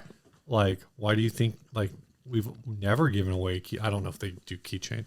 This car doesn't even use keys or chains. Teslas are weird because you don't use like gas. Was that the word you were looking for? No, this guy I know who has a Tesla, he just opens his car with like an app. With like an app. That sounds like a pain in the ass to me. He's got like let me open up my car. Put my code in. The app is updating. Well, I don't even think you need an app. There's something with like the Bluetooth. Right. It senses that you're near. That your phone's near, or like there's like a key card. Right. If like you need your friend to open the car for you, you just hand him this key card, and then he's got to find the spot that you have to rub the key card on. It looks really silly. Right. Biff Tannen would love it. I know. How'd you start my car? Butthead. That was a dead-on impersonation. Perfect impersonation of Biff Tannen. Grant Wilson sent this to us. It's called Teisco. This one makes me sad. Is there any description of this? No, there's not. AHC 162 damaged parts repair yellow guitar. Current price $177. That sold for that. That was the sold price. No, that's the sold price. Yeah. Oh, auction ended. Yeah, it was a Goodwill auction. What part about this makes you the saddest? The pick guard. Which, considering that it has Confederate flag stickers on it, I am feeling pretty bad about the pick guard. It's some cool old looking. I don't think it's actually a Teisco. Those switches are saying Gaia tone to me, but I'm not totally sure. Mm-hmm. It could be a bunch of different things. I don't recognize this exact model. Yeah, all of the plastics on this are very not looking good. The pickups look compelling to me, but you could tell at one point that pick guard was super, super cool, but it is like falling apart in ways I've never seen a pick guard fall apart before. Oh, the neck has those cool little funky side inlays. Yeah, I like the side inlays. I like how the pickups look. They're like a big chunky single coil. I like how the tuners are one trapezoid cheap ass tuner and 5 open gear cheap ass tuners. I've never seen that exact trem unit before. It is not in working condition, to say the least. Do you think this is in Texas? I'm almost getting like an Echo vibe from it. Echo guitars. Oh. Do I think it's in Texas? I mean, we could probably narrow it down to at least, 3 or 4 states. No. I'm saying because the case has 3 Texas A&M stickers on it. That was the joke. You could figure it out off that radio station, Fox 99.5. Yeah, you think that station still exists? It's the classic rock station. Classic rock stations don't go out of business, dude. Classic rock stations don't close until all the boomers are gone. Like the Fox, the Brazos Valley Classic Rock Station. Brazos Valley, where's that? I don't know. Oh, did it not? Oh, there's the picture of the case. Yeah, I don't know where that is either.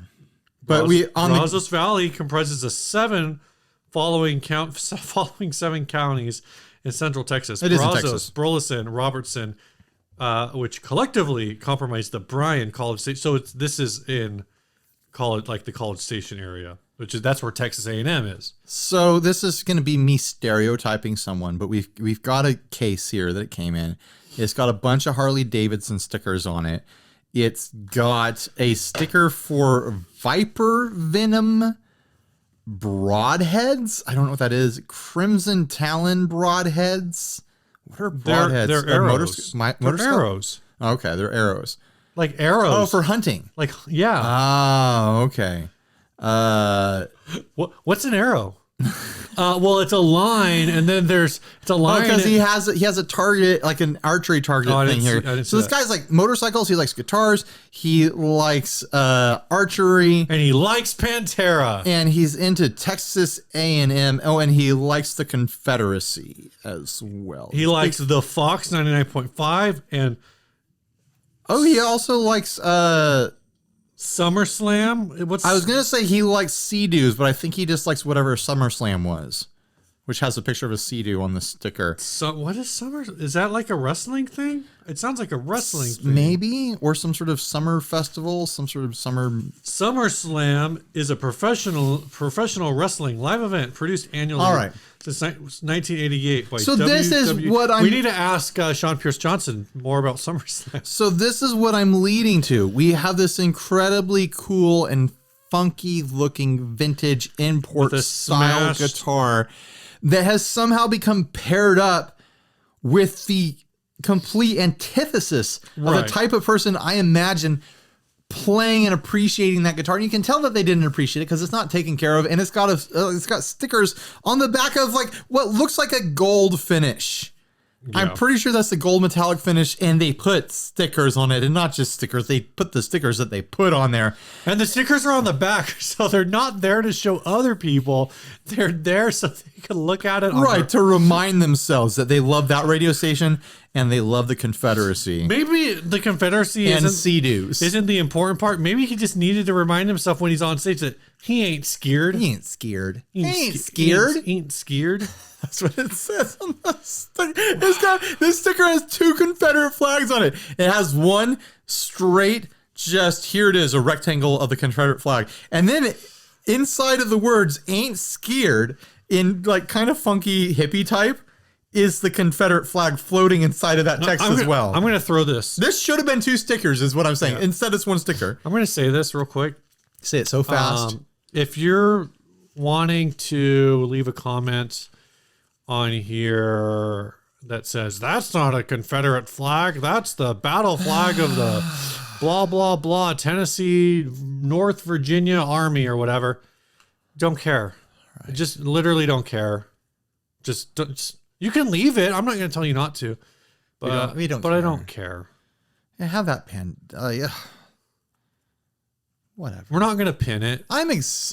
No, I won't. It's exhausting. Right, I will admit this right now.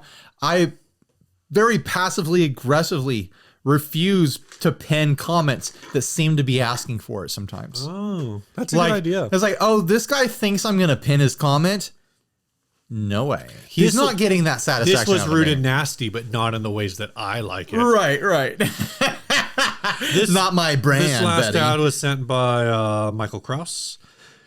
Guitar bass conversions, 34-inch scale baritone guitar. This is the king of the baritone guitars. Previous owner had it set up in drop G.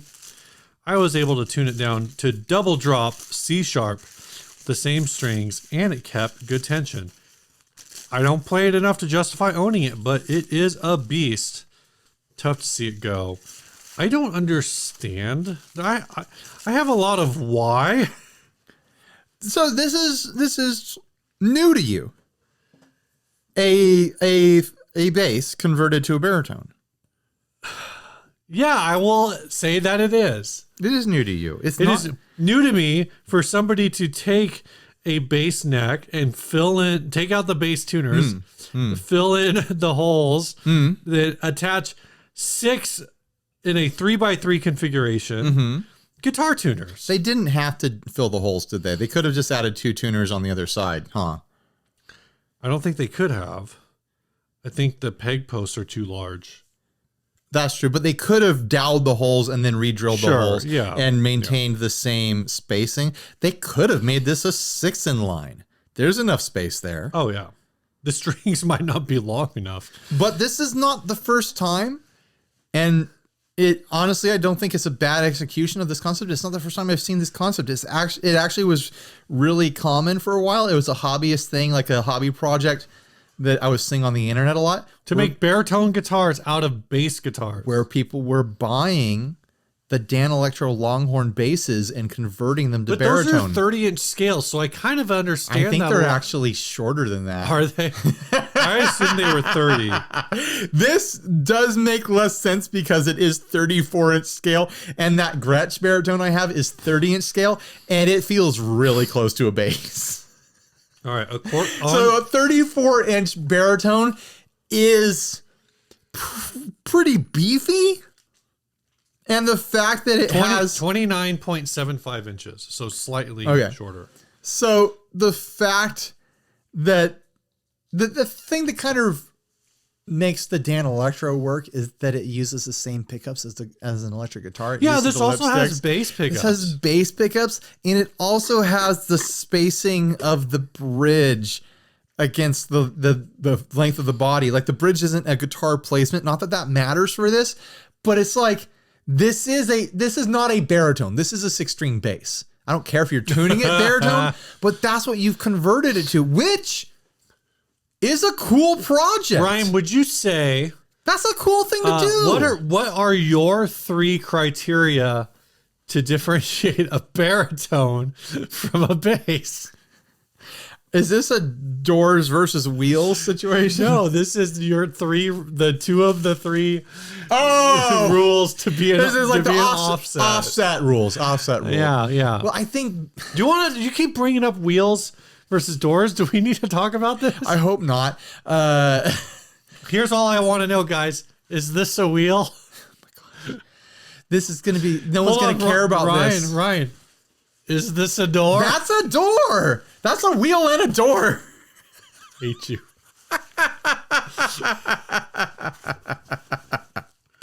I think the basic criteria for a baritone guitar, you could probably assign a standard scale length to that definition, and this would probably be out like 30-inch is kind of the upper range. But if it is tuned B to B, which this is not. What is it tuned to? It was originally tuned to drop G, and now it's tuned to double drop C sharp. I think C sharp is still baritone. Okay. Because it's close enough. Even though it's higher. Unless they went lower. Oh, damn. Did they go lower? I don't know. But anyways, G is definitely like so close to E that you might as well call it a bass. And the fact that this can function as a bass probably better than it can function as a baritone guitar because of the scale length and because of the pickups, I'm going to say not a baritone. It's got a bass body. It's got a bass neck. It's got baritone strings. It's a bass. 2 out of 3, baby. How do you, what do you think the, never mind. I was going to make a joke or the punchline was, it's barely tone. Barely tone. Like barely a tone. I wrote the punchline before I wrote the joke. It's barely a baritone, baby. What's the tone like on this? Oh, it's barely tone. Barely tone. It's a barely tone guitar. Oh my gosh. Have you guys been enjoying this episode? Is this a good video? We forgot to do the giveaway. What giveaway? For Big Ear. Oh, what are we doing? We're giving away the serial number 420th pizza pedal, guys. Yeah. Shoot. We should have done that so much earlier. We should have done that at the beginning. No way, man. We should be doing it. Okay, so only the people who watched an hour and 43 minutes, I'm going to edit a lot out, an hour and a half maybe of this, get to know about this contest and win the serial number 420 pizza pedal by Big Ear. So here's what you're gonna do. You're gonna go on. Are we doing Instagram? We're gonna do both. Instagram and TikTok, or Instagram or TikTok. You're gonna make a video. Yes. You're gonna tag us in it and tag Big Ear. Tag Big Ear pedals in it, And in the video, you are going to... Here we go. You're going to do a pizza dance. Whatever you think a pizza dance is, you're going to do the pizza dance. You can hold a guitar while you do it if you want, but you got to be dancing, and it's got to be about pizza. I don't care if it's only in your mind that it's about pizza. That's fine, but it's going to be a dance, and you're going to tell us it's a pizza dance because you're going to do hashtag pizza dance. You're going to tag 60 Cycle Hum, and you're going to tag Big Ear Pedals. And we're going to pick a winner. Maybe only one of you has the guts to do a pizza dance to win serial number 420 Slice of Pie by Big Ear. I'm going to make my wife do this. No, I'm should. not. I'm not. That's not true. You think she'll share the fuzz with you? No way. She's keeping that for her. She did the dance. I already have one. So, Can you show us an example of a good pizza dance, Steve? Steve has become renowned for his dancing recently. well, the thing is if you're a pizza delivery guy, you got to start off with a hand wave because you got to trigger the ring. So it's kind of like then. Yeah. That's a good pizza dance. That was I did it, guys. I beautiful. did it just That for was you. art. That was I art. threw in some arms. It's very interpretive. That would count as a pizza dance that we would enter into judgment. We will pick our favorite pizza dance and you will be sent and given that pedal. And it will be very special to you because it has the drug money on it. It has the drug number on it. The drug money. It doesn't have drug money on it. It doesn't have drug money in it, but it has the drug number on it, guys. Imagine if it was serial number 69, then it would be the sex number. But no, it's the drug number. What do you think the contest would have been for serial number 69? It wouldn't be on TikTok, I'll tell you what. That'd be on OnlyFans, but that was years and years ago, Steve. Did we do anything for episode 69? I don't know. Let's find out. It was so many. Hit the book, Steve. Wow. I swear, like someday we're going to auction off that book. And we're going to get $15 for it. It is notes from every Episode single 69, episode. we talked about the EHX B9.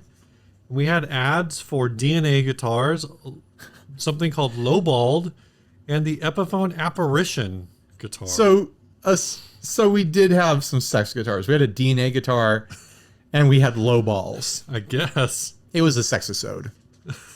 Just saying, it was a sexisode, guys. Let's be honest. We did not have a sponsor on that episode. I hit my Wow, 2 episodes before that, we were still sponsored by Gear Supply Company. wow. We'll talk about that next week. Yeah.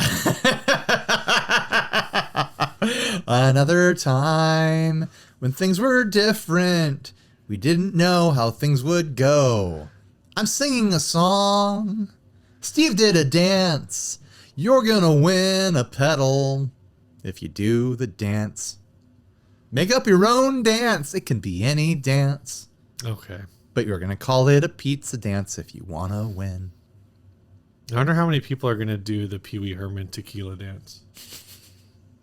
That's the tequila Oh, dance, that's true. guys. That's true. That's the wrong Wrong dance. dance. You could do tequila and pizza, which does sound delightful. You could do that dance. All right, Steve, get us out of here. I don't have the cord, man, so. Oh.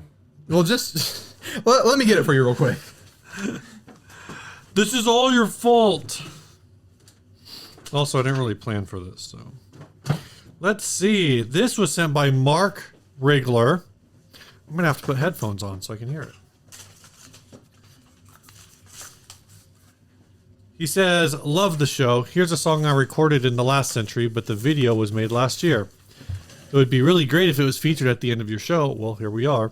It's called Cat Food, and my band is called Red Ash and the Love Commandos. I like the name.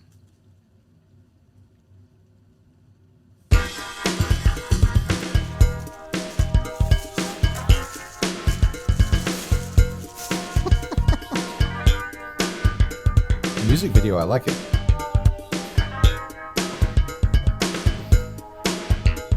I really wish you'd learn to cook when everything that you serve up isn't fit for cat food. Did it ever occur to you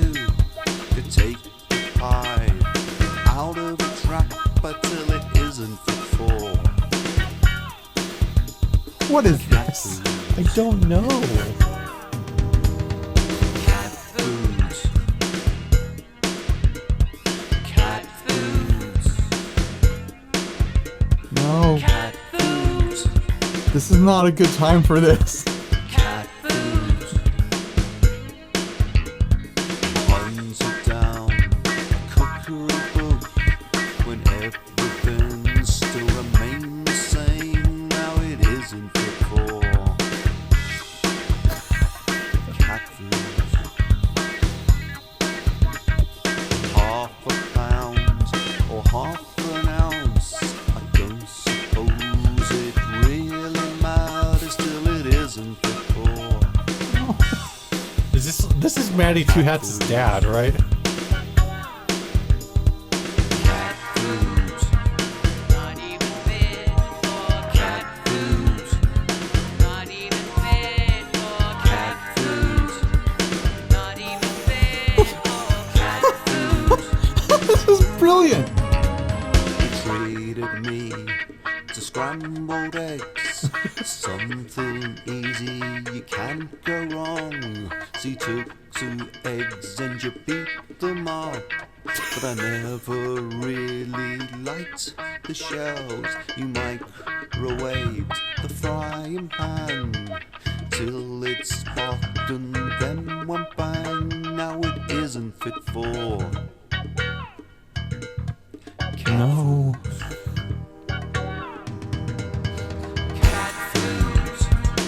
What are you doing to me, Mike?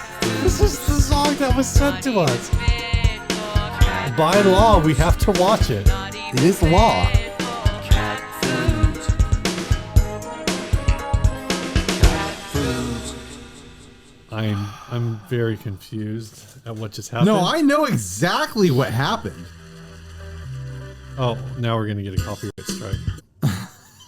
This is the thing. That's the song that's going to take down the channel, guys. He said this tune was a big hit at gigs, with almost the whole crowd shouting "cat food" I believe at the it. top of their voices, and the video is stock footage from Motion Array shot on a green screen, edited in Premiere Pro. Yeah, I'm gonna say right now that I usually, for my bedtime medicine, I usually break it in half. And for this episode, I did not. I did the whole bedtime medicine. And that broke me a little bit. I wasn't my prepared gosh. for that. Come on. I feel pretty good about this episode, Steve. I think it's going to go down in the history books as another unnecessary and stupid thing that we did. We've got 1, 2, 3, 4, 5, 6. We got 6 whole Taco Bell items left. I think on a good day, Steve, you and I could put away every single Taco Bell taco and half of every single Taco Bell burrito. Okay. On a good day? Yeah, on a good day. I could put away 3 more of these on a good day. I don't. The problem is like the tacos is especially like We just consumed 6,000 calories. the crunchy tacos were Yes, delightful. I like tacos. Delightful. I'm not gonna be like, oh, it's a great taco. Like No, it's not a like taco. Like I said It's a earlier, Taco Bell. Taco Bell crunchy taco it's a McDouble. It's a thing that is not a great, not even a good representation of other things. Right. The McDouble pales in comparison to pretty much the burger that you would buy anywhere else. It's a Coke. You don't question whether it's the best soda ever made. Yeah. It's a Coke. Coke isn't the best Coke. No. Pepsi is. No, Yeah. just kidding. I'm kidding. Don't come cancel on. us. Yeah, did you forget about RC Cola? Come on. Pepsi. But you know what we mean. It's a Taco Bell. It's not a taco, but there's something in how light it is. There's something in how crispy it is. It has a flavor throughout Yeah. that is endearing. I could have just kept going. Like, I think if you got like 30 crunchy tacos. No, we would have you and crushed I them would- all. 100% all gone. Yeah, easy. All gone. No problem. The burritos are thicker. There's a lot of beans and a lot of rice and a lot of just that trash flour tortilla. Yeah, it's a flour tortilla. How is is it trash, such a bad? isn't it? It's not just that it's a flour tortilla. It's not a. It's a bad flour tortilla. It's gooey. Yeah. It's like too thick, and that's probably them trying to do something that's more premium with it because of. I think they're just trying to do something that's gonna make it. Well, I would say it's gonna It's make not- it home, but I never have that problem. I think it's more about this is like consistently juice resilient. So the fact that it's kind of gummy and kind of like yeah, but so is moist. like if you okay. So hear me out. a good flour tortilla isn't wet and it's not spongy. Like this isn't. It tears. Yeah. Like it's kind of like the crust on the crust of a pizza. It's kind of Let's find not this- that crispy, but it's like it's too stretchy. What right? is it? This is a Mission, like basically like a Mission brand It's tortilla. a little different than that, but it's the though. way that it's Right. just the way that it's. We're prepped. we're spoiled. We're used to. But like I will buy those kinds of tortillas at home every once in a while. I'll use them for the kids for Right. like quesadillas and whatever, or I'll just make my own stuff with it. But it's something about the way that I sometimes think Chipotle with their damn tortilla press has the same problem where they're like, "We steamed it for you, so you know it's cooked." It's like, yeah, barely. Thanks, I guess. I think we might be spoiled by the quality of burrito wrapping tortillas we get at our mom and pops locally, which are like They're all just made in Los Angeles. let's be real. No, let's be fake. Like the flour tortilla as we have it in Southern California could probably be classified as our bread. Our style of bread. Our daily bread. No, like you think of like a baguette as a French style of bread. Okay. The flour tortilla, as we have it, that version of the flour tortilla is San Diego's baguette. Is our flour tortilla different than other? I think flour most people tortillas? think of this when they think of a flour tortilla. But I think like within California they don't. No, but that's what I mean. Like that. So it's not just Southern California. No, it's like it's California's baguette. Yeah. Okay. Even though I'm in for this. even though it's Mexican I'm in here origin. for this. We may not agree on wheels and doors, but I'm in for. Guys, I'm in are for there this flour. are there more wheels in the world or are there more doors? Let us know. Let us know in the comments. All right, bye everyone. Stay grounded. I'm sorry.